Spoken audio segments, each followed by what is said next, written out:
Bueno, Romanos capítulo 9, versículos del 1 al delante dice, verdad digo en Cristo, no miento, y mi conciencia me da testimonio en el Espíritu Santo, que tengo gran tristeza y continuo dolor en mi corazón, porque desearía yo mismo ser anatema, separado de Cristo por amor a mis hermanos, los que son mis parientes según la carne, que son israelitas, de los cuales son la adopción, la gloria, el pacto, la promulgación de la ley, el culto y las promesas, de quienes son los patriarcas y de los cuales, según la carne, vino Cristo, el cual es Dios sobre todas las cosas, bendito por los siglos. Amén. No que la palabra de Dios haya fallado, porque no todos los que descienden de Israel son israelitas, ni por ser descendientes de Abraham son todos hijos en Isaac, sino en Isaac te será llamada descendencia. Esto es, no los que son hijos según la carne son los hijos de Dios, sino los que son hijos según la promesa son contados como descendencia. Porque la palabra de la promesa es esta: por este tiempo vendré y seré, y Sara tendrá un hijo, y no solo esto, sino también cuando Rebeca concibió, dio a uno de Isaac nuestro padre, pues no habiendo aún nacido, ni había hecho aún mal ni bien, para que el propósito de Dios conforme a la elección permaneciese, no por las obras, sino por el que llama. Se le dijo, el mayor servirá al menor, como está escrito, a Jacob amé, mas a Esaú aborrecí. ¿Qué pues diremos? ¿Que hay injusticia en Dios? En ninguna manera. Pues a Moisés dice, tendré misericordia del que yo tenga misericordia y me compadeceré del que yo me compadezca. Así que no depende del que quiere ni del que corre, sino de Dios que tiene misericordia. Porque la escritura dice a Faraón, para esto mismo te he levantado, para mostrar en ti mi poder y para que mi nombre sea anunciado por toda la tierra. De manera que de quien quiere tiene misericordia y el que quiere endurecer, endurece. Pero me dirás, ¿por qué pues inculpa? Porque ¿quién ha resistido su voluntad? Mas antes, oh hombre, ¿quién eres tú para que alterques contra Dios? Dirá el vaso al barro que lo formó, ¿por qué me has hecho así? ¿O no tiene potestad el alfarero sobre el barro para hacer de la misma masa un vaso para honra y otro para deshonra? ¿Y qué si Dios, queriendo mostrar su ira y hacer notorio su poder, soportó con mucha paciencia los vasos de ira preparándolos para destrucción? Y para hacer notorias las riquezas de su gloria, las mostró para con los vasos de misericordia que él preparó de antemano para gloria, a los cuales también ha llamado, esto es, a nosotros, no solo de los judíos, sino también de los gentiles. Como también en Oseas dice, llamaré pueblo mío al que no era mi pueblo, y a la no amada, amada. Y en lugar donde se les dijo, vosotros no sois pueblo mío, allí seréis llamados hijos de Dios viviente. También Isaías clama tocante a Israel, si fuera el número de los hijos de Israel como la arena del mar, tan solo el remanente será salvo, porque el Señor ejecutará su sentencia sobre la tierra en justicia y en prontitud.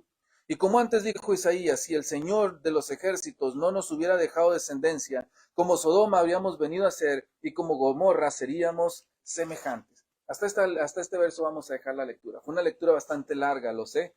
Traté de leerlo lo más rápido que pude, así que espero que haya sido entendido. ¿Qué es lo que nosotros queremos ver aquí? Capítulo 9, capítulo 10 y capítulo 11 habla sobre un mismo tema, Israel. La elección de Israel, el fracaso de Israel y el rechazo de Israel. Y nos lleva a nosotros a tener en cuenta qué es lo que a nosotros nos depara, qué es lo que a nosotros, lo que nosotros podemos esperar. Porque surgía una pregunta mientras estaba desarrollando esto. ¿Cómo puedo estar seguro de que Dios me va a salvar cuando el pueblo de Israel, que era el pueblo de Dios, no fue salvo completamente? O no, aunque era el amado, aunque era el elegido, al final del día fue maldecido, fue separado, fue alejado. ¿Cómo puedo estar seguro que a mí no me va a rechazar, que a mí no me va a maldecir, si Dios condenó a su pueblo antiguo para condenación? ¿Por qué a mí me va a salvar? ¿Se había usted hecho alguna vez esa pregunta? ¿Por qué, si el pueblo de Dios, el pueblo de Israel, fue condenado, qué me garantiza que yo seré salvo? Esta es una pregunta, hermanos, que surgía aquí y que Pablo les va a empezar a contestar. Y les va a decir qué es lo que Dios ha planeado y cómo es que Dios ha estado haciendo cada una de las cosas. En el capítulo 9 vemos el pasado de Israel. En el capítulo 10 vemos el presente de Israel y en el capítulo 11 vemos el futuro de Israel, que es parte de lo que ahora nosotros pertenecemos y parte de las bendiciones que ahora nosotros podemos recibir.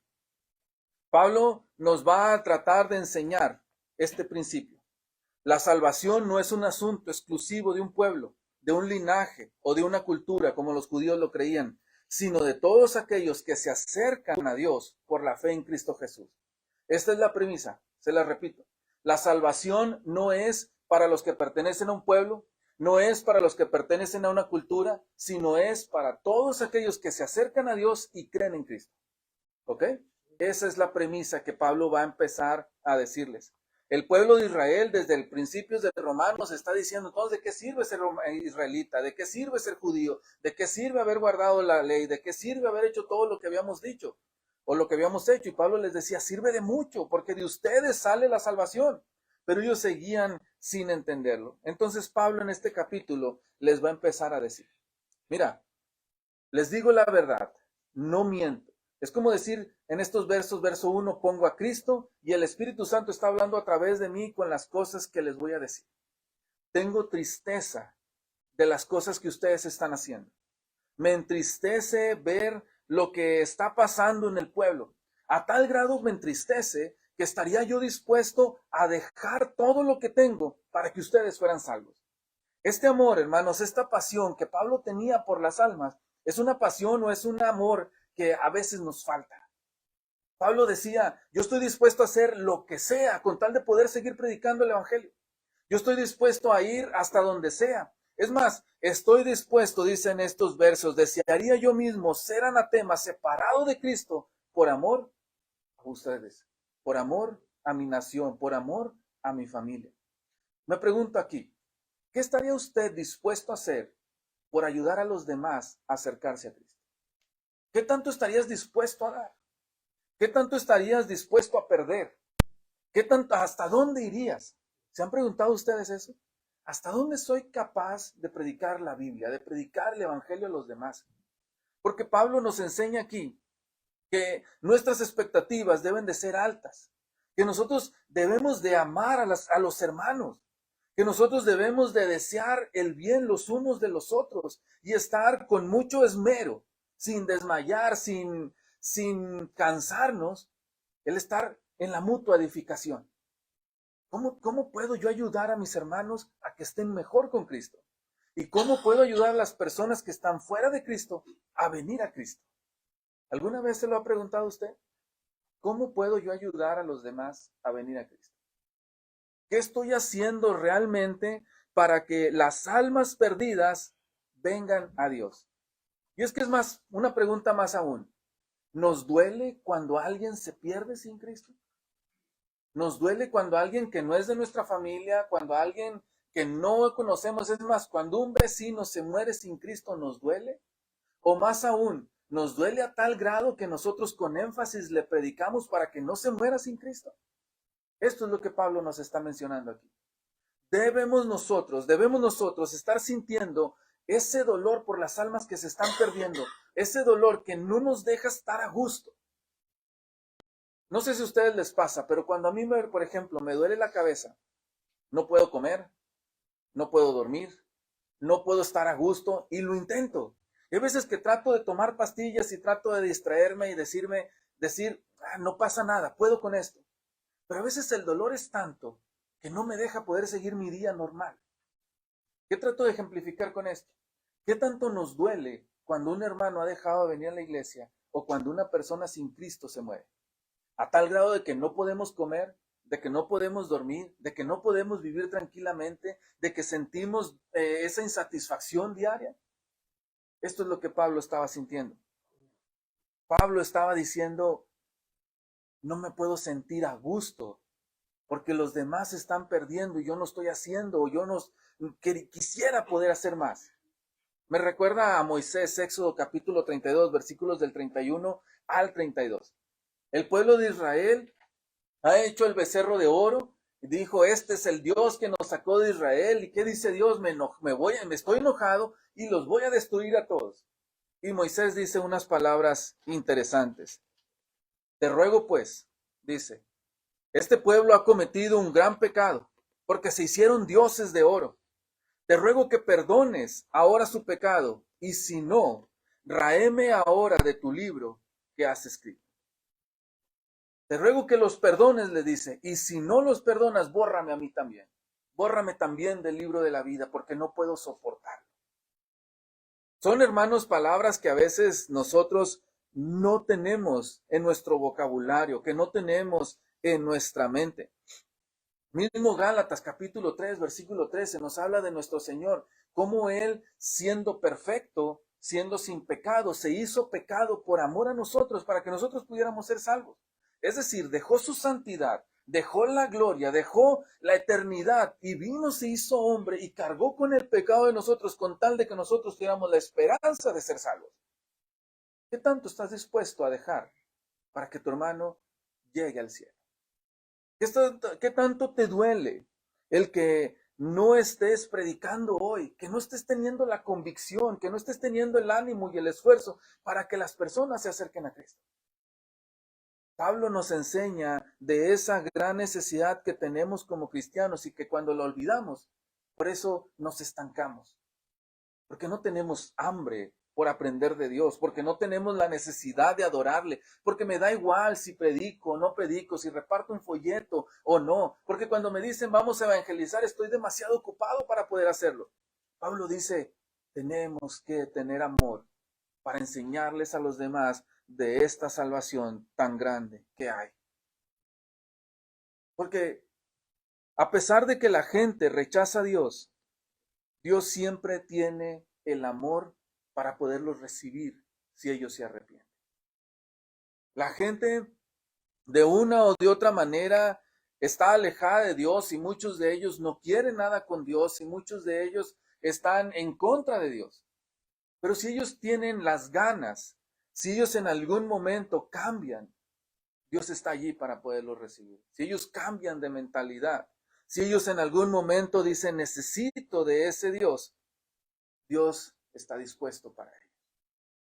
Lo vimos en los versos anteriores en Romanos. Él nos amó antes de que nosotros lo amáramos a Él. Él nos amó a nosotros primero. Y eso produjo en nosotros el amor que le tenemos a Él. Esto es lo que Dios nos está enseñando en estos primeros versos. Y nos insiste, ¿cuánto amas el predicar y cuánto amas a los que están perdidos? Cuando nos adentramos en los textos, vemos en el verso 4 la gran importancia que tenía el pueblo de Israel. Fíjense todos los puntos que dice. Ustedes son tan importantes para Dios, les dice Pablo, que acuérdense que ustedes son el pueblo elegido, ustedes son los israelitas. ¿Cómo lo podemos ver hacia nuestros días? Ustedes son la iglesia del Señor. Ustedes son el pueblo elegido de Dios. ¿Qué dice? De los cuales viene la adopción. Es decir, de no ser nada, yo los hice hijos, en los cuales se veía la gloria. ¿Recuerdan ustedes aquel lugar del tabernáculo donde Dios descendía en fuego? Todo el mundo podía admirar la gloria. El pacto fue hecho con el pueblo de Israel, el pacto fue hecho con ellos. Nosotros tenemos un nuevo pacto con Dios, en el cual nosotros fuimos sellados por el Espíritu Santo. Nosotros ahora somos hijos de Dios y la gloria de Dios la podemos ver en nuestras vidas. Le dice, ustedes son los que tenían encargada la ley para ser promulgada por todos lados.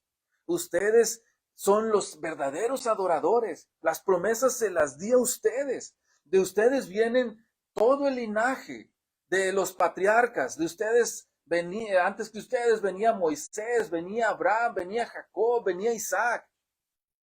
De ustedes, según la carne, vino Cristo. Porque Cristo, hermanos, viene de esa misma descendencia, según venían las promesas dichas desde Génesis capítulo 3. Todas las promesas venían a que Cristo saldría de allí. Y en lugar de estar teniendo como dichoso estos privilegios, ellos los desecharon. Vemos allá en Segunda de Reyes, en los últimos capítulos, capítulos del 19 en delante, a los diferentes reyes que habían andado allí, y cómo estos reyes vinieron a ser peor que las naciones paganas. Y Dios les reclama y les dice, no entiendo por qué ustedes son así. Los que adoran sus dioses, ellos les son fieles a sus dioses, Pero ustedes, en vez de ser fieles a mí, ustedes andan con un Dios y con otro Dios y con otro Dios, y luego vienen conmigo y luego van con los diferentes dioses. Dice que los animales conocen a quienes les da de comer y conocen el pesebre y conocen de dónde comen. Y ustedes, en lugar de respetarme, se alejan de mí. Entonces, ¿qué nos dice estos versos? ¿Cuántos privilegios nosotros tenemos por ser la iglesia del Señor? Tenemos muchos privilegios. Somos los hijos de Dios. Somos nosotros los que certeramente sabemos que Dios nos escucha cuando oramos a Él. Sabemos, lo veíamos la semana pasada en Romanos capítulo 8, versículos del 28 en adelante, sabemos que todas las cosas nos están ayudando a nuestro favor porque amamos a Dios y sabemos que Dios nos ama. Nosotros tenemos la palabra, nosotros la estudiamos, la conocemos. Es un grande privilegio que tenemos que aprovechar, que tenemos que disfrutar, que tenemos que amar y no desecharlo como, es una Biblia más. Este es un tesoro. ¿Por qué lo tenemos arrumbado, empolvándose? Es un himno más, ese himno ya me lo sé, esa clase ya me la sé.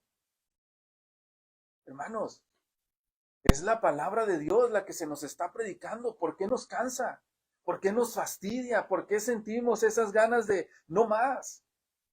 Esto era lo que le pasaba al pueblo de Israel. Ahí vamos otra vez a sacrificar. Ahí vamos otra vez a darle lo que Dios nos está pidiendo.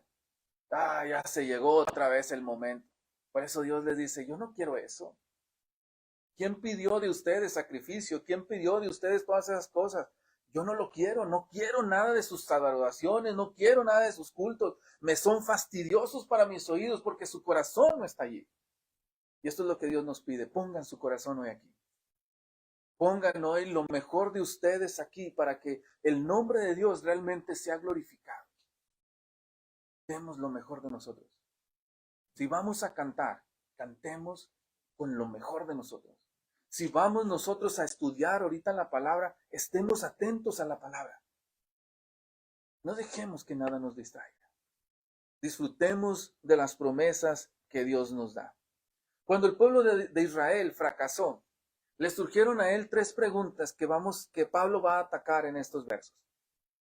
Ellos tenían la ley y tenían las promesas, pero en el verso 6, Pablo les dice, el pueblo hace esta pregunta, ¿ha fallado la palabra de Dios? Es decir, no sé por qué no se cambia, ahí está. ¿Falló la palabra de Dios? ¿Por qué si Dios les prometió que les iba a dar, que ellos eran el pueblo de Dios? No sé si ustedes recuerdan allá en Deuteronomio, allá en Éxodo, ellos eran el pueblo de Dios, las promesas se les habían dado a ellos y ellos iban a ser siempre el pueblo de Dios y Dios les decía que eran como la niña de sus ojos. ¿Por qué entonces se perdieron? ¿Las promesas no fueron suficientemente grandes? Entonces es lo que Pablo dice, no que la palabra de Dios haya fallado, ¿sí? Sino que ustedes malentendieron la palabra de Dios. Esto es importante para que nosotros no nos pase lo mismo. Las promesas de Dios siguen firmes. Dice Levítico que Dios no es hombre para que mienta, ni hijo de hombre para que se arrepienta. La palabra de Dios es firme. Él prometió y Él va a hacer. Pero el detalle es que nosotros tenemos que entender lo que Él nos está diciendo. ¿Qué es lo que ellos malentendieron? Es que ellos creyeron que con el simple hecho de ser judíos era suficiente para ser salvos.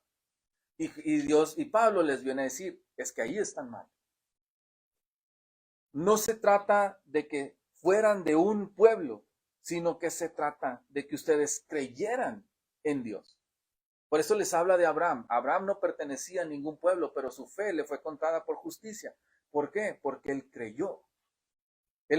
Pablo les está diciendo, no importa a ustedes si son de Abraham, no importa a ustedes de quién son descendientes, no importa que tengan el nombre de judíos, si ustedes no creen en lo que Dios les está diciendo, están igual de perdidos que todos los gentiles. ¿A qué nos lleva esto? No importa, hermanos, si nosotros tenemos el nombre o nos decimos a nosotros que somos cristianos. No importa, hermanos, si nosotros venimos a la iglesia. Si nosotros no estamos obedeciendo lo que la palabra de Dios nos dice, estamos igual de perdidos. ¿Me expliqué? ¿O fue difícil? Pablo les empieza a decir en estos versos, hermanos, no todos los israelitas son seguidores de Dios, ni todos los que se dicen cristianos son salvos. Pablo nos dice, hermanos, que para poder ser unos verdaderos cristianos es que nosotros tenemos que obedecer el llamamiento que se nos ha dado. Es decir, el llamamiento a obedecer. ¿Okay? Para poder ser cristiano verdadero tengo que obedecer. No me hace nada el bautismo si no obedezco, no me hace nada el venir a la iglesia si no obedezco, no me hace nada leer la Biblia si no la obedezco. Es necesario que nosotros haya obediencia. Y les empieza Pablo a dar ejemplos de eso. Miren, ustedes se creen mucho por ser hijos de Abraham, pero no todos los hijos de Abraham son salvos. Abraham tuvo 2 hijos, ¿recuerdan ustedes? A Ismael y a Isaac. Pero la promesa venía por Isaac y no por Ismael. Aunque Ismael son hijos de Abraham también, ellos no están contados dentro de esta promesa. Es lo que Pablo les está diciendo. Y miren, todavía si quieren ir más allá. ¿Recuerdan ustedes? Ellos podrían tener contra Abraham el hecho de que uno era hijo de la esclava y otro era hijo de la esposa legítima. Le dice, bueno, mira, ¿quieren ir más allá? Jacob y Esaú. Los 2 nacieron al mismo tiempo, los 2 eran gemelos. Los 2 son hijos de la misma mamá y son hijos del mismo papá. Y sin embargo, Dios aprobó a Jacob y rechazó a Esaú. ¿Por qué hizo esto? Porque Dios salva como Él quiere salvar y a quien Él quiere salvar. No se trata de los méritos de Jacob, ni se trata de dónde descienden, de si descienden de Abraham, sino que Dios quiso salvar a todos. En estos versos, hermanos, lo que les está tratando de abrir la mente a los israelitas es lo que nos está tratando de decir a nosotros. Todos somos parte de la misma promesa al momento de que creemos en Cristo. Si creemos, las promesas son de nosotros. No importa de dónde seamos, no importa nuestro pasado, no importa las cosas que hayamos hecho, pero cuando creímos y obedecimos, entonces las promesas son nuestras. El pueblo de Israel creía o se creía especial, aunque lo era, pero se creyó tanto lo especial que se olvidó de lo importante. Nosotros tenemos que aprender, hermanos, a no olvidarnos de la base. La base es la obediencia. Dijo Dios, no quiero sacrificios. Dijo Dios, lo que quiero es obediencia. Dijo Jesús, si me amáis, guarda mis mandamientos. Todo esto, hermanos, nos lleva a obedecer lo que Dios nos dice, para así mostrar que nosotros verdaderamente somos cristianos. Dice Lucas capítulo 3, versículo 8, haced pues frutos dignos de arrepentimiento y no comencéis a decir dentro de vosotros mismos, tenemos a Abraham por padre, porque os digo que Dios puede levantar hijos a Abraham aún de estas piedras. Lo que hiciste es obedezca. ¿Están escuchando la Biblia? ¿Están escuchando la palabra de Dios? Atiendan lo que Dios les está diciendo. Cuando lean la Biblia, léanla con la intención de aprender de ella. Con la intención de saber qué es lo que Dios quiere y obedezcan. Esto los hace hijos de Dios. No los va a hacer ninguna otra cosa, sino solamente el ser obedientes a Dios. No importa cuánto dinero des, no importa cuántas cosas hagas, si al final no obedeciste, aunque hayas ido al fin del mundo, como no es algo que Dios te pidió, no cuenta.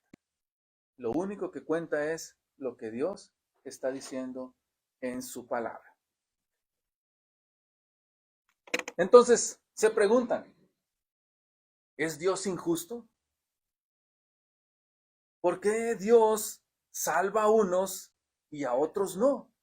Decía en estos versos más adelante, ¿qué pues diremos? Verso 14, ¿que hay injusticia en Dios? En ninguna manera, porque Dios al que quiere salva y al que quiere condena. Fíjense, esta parte es bien importante porque a veces es confundida.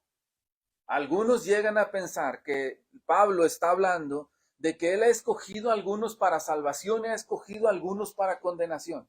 Es decir, como si Pablo arbitrariamente hubiera dicho, de aquí para acá son salvos y de aquí para acá son condenados.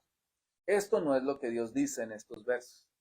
Tenemos que ver el verso, el libro de Romanos y especialmente este capítulo y los dos que siguen, no debemos de concluir en frases, sino debemos de concluir en el capítulo o en los 3 capítulos para que podamos entender la idea.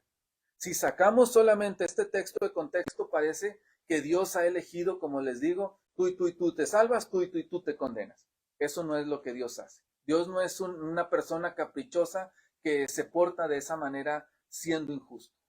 ¿Qué es lo que Dios hace? Es que Dios eligió a algunos para salvación y a algunos para condenación. ¿Cómo es esto? Es como si Dios, hermanos, hubiera puesto aquí ¿qué podría ser? Un círculo y de este lado otro círculo. Y dijo, todos los que se metan a este círculo están condenados y todos los que se metan a este círculo están salvos. Pero depende de cada uno de nosotros el decidir a cuál círculo se mete. ¿Me expliqué? ¿O sigue complejo? En nosotros, hermanos, existe, aunque tenemos un Dios soberano, es nuestra responsabilidad el decidir si vamos a creer o no vamos a creer. Pero es entonces, hermanos, donde Dios actúa en el segundo término. Por eso pone el ejemplo del faraón. El faraón decidió endurecer su corazón y ¿qué hizo Dios? Le hizo que se endureciera más. Ah, ¿no quieres creer? Pues no vas a creer. Pero al que quiere creer, Dios le permite creer más. ¿Me explico? Está muy difícil, hermanos, lo que estoy tratando de decirles. ¿Seguros? Bueno. Dios ha elegido a los de su izquierda, pongámoslo así, para salvación, para condenación, a los de su derecha para salvación. Pero en ustedes, en este caso, quedaría el decir si se van para la izquierda o si se van para la derecha. Si ustedes quieren ir a la derecha, Dios les va a ayudar a que estén en la derecha. Si ustedes quieren ir a la izquierda, Dios les va a ayudar a que estén en la izquierda. Pero es su decisión la que va a hacer la determinación. En estos versos dice, pues a Moisés dice, tendré misericordia del que yo quiera tener misericordia y me compadeceré del que yo me quiera compadecer. El contexto les está diciendo a los judíos, Dios ha querido salvar a todos.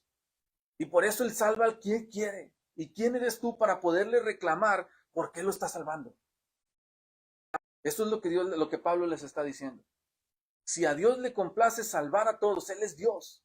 Y si a Dios le complace condenar a otros, Él es Dios. Por eso va a decir en el verso 20, mas oh hombre, ¿quién eres tú para reclamarle a Dios las cosas que Él ha decidido hacer? Pero no de que salve a algunos, sino el que Él haya extendido la misericordia para todos. El judío dice, ¿por qué salvas a todos? Y dice Dios, porque yo quiero salvar a todos. O sea, a mí, exactamente, a mí se me complace salvar, extender mi misericordia a todos. No puedes decirme nada. Ese es el contexto de lo que se está hablando. Acuérdense que les está hablando a los judíos explicándole por qué los gentiles también son salvos. Entonces, ¿es Dios injusto? No, al contrario. Él está mostrando que es más justo que nada al darles la oportunidad a todos de ser salvos. Realmente sería injusto si nomás porque se le antoja dijera, hermano, tú estás condenado. ¿Pero por qué? Pues porque a mí se me antoja.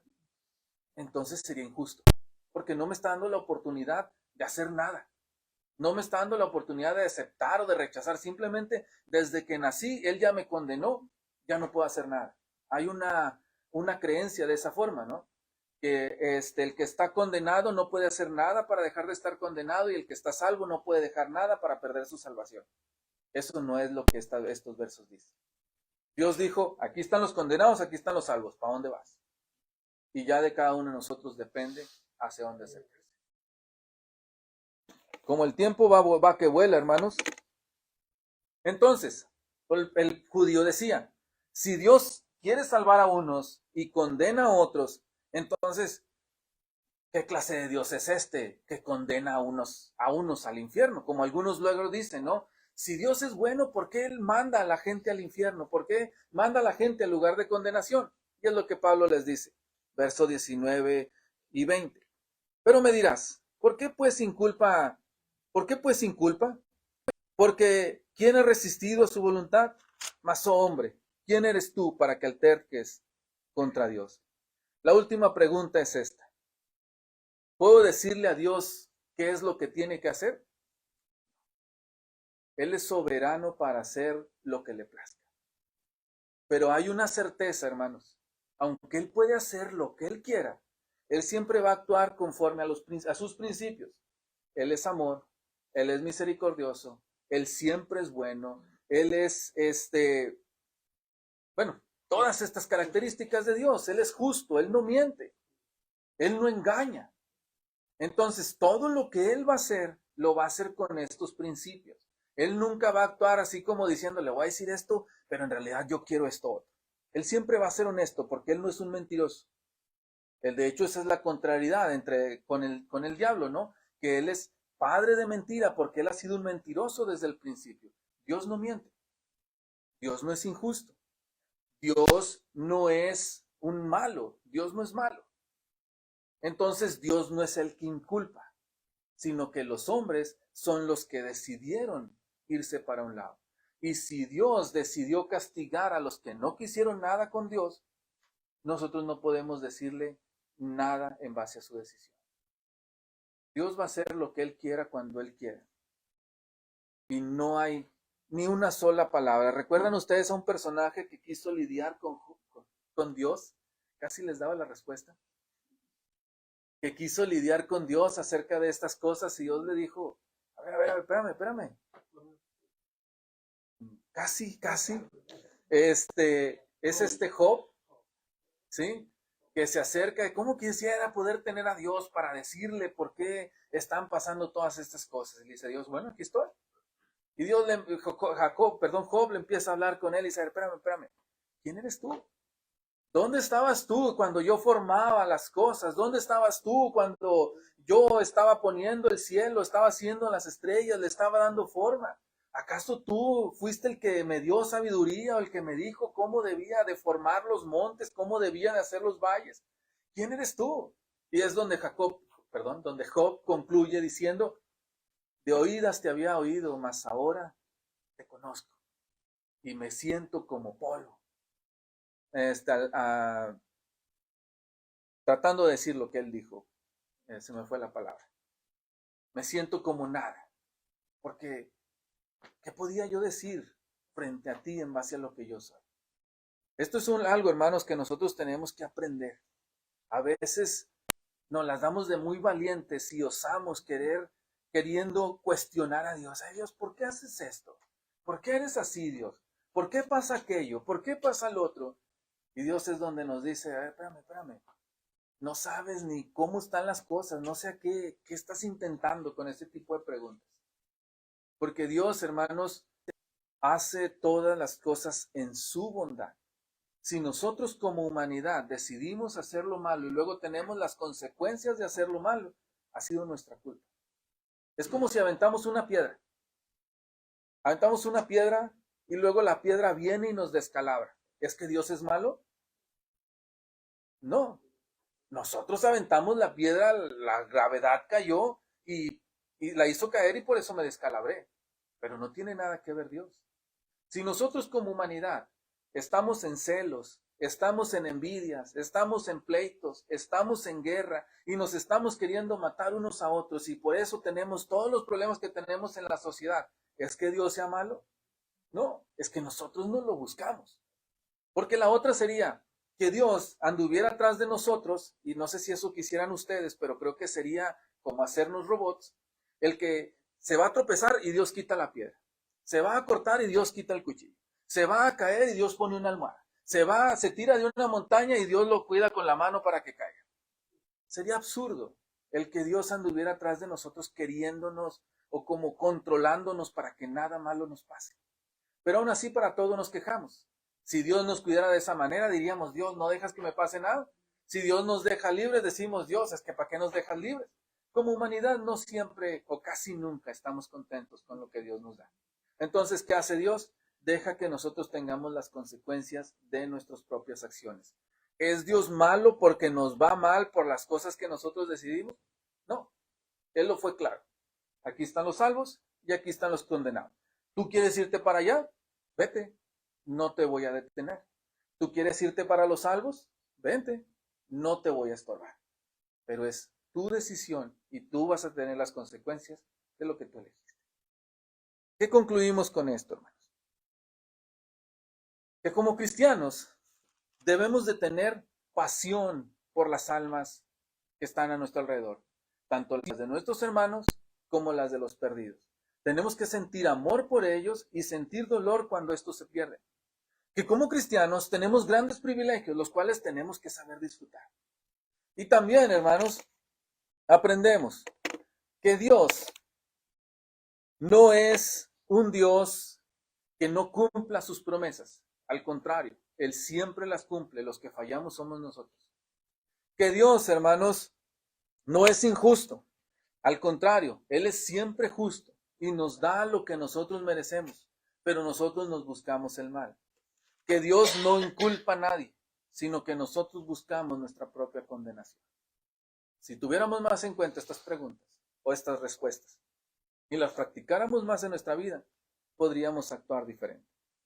Entonces, aprendamos a interpretar más y mejor la palabra, estudiándola más a profundidad.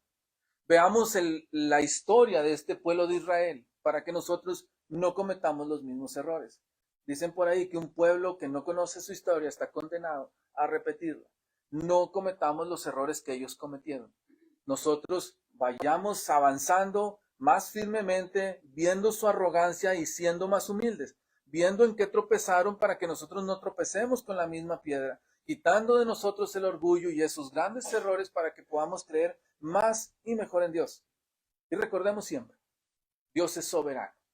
Él va a hacer lo que Él le plazca hacer, pero les aseguro que lo que Él haga siempre será mejor que todo lo que nosotros podamos imaginar.